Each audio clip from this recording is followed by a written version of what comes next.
Welcome to Burlap Teachers. Enjoy the video. You start by connecting directly to the ZTE unit. Wired is more reliable.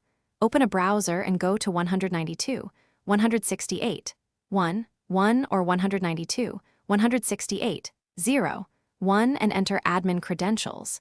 If you change them earlier, use those, otherwise try the label defaults. Once logged in, you'll be inside the router GUI and ready to change settings.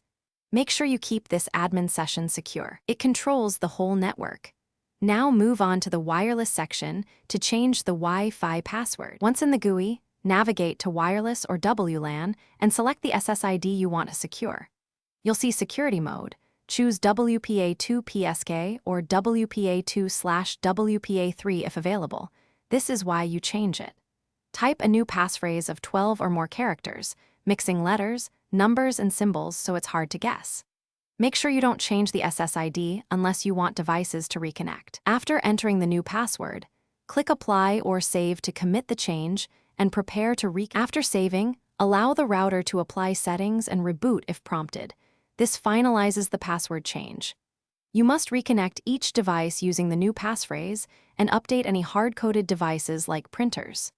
If you lose access to the admin page or forgot the admin password, do a factory reset.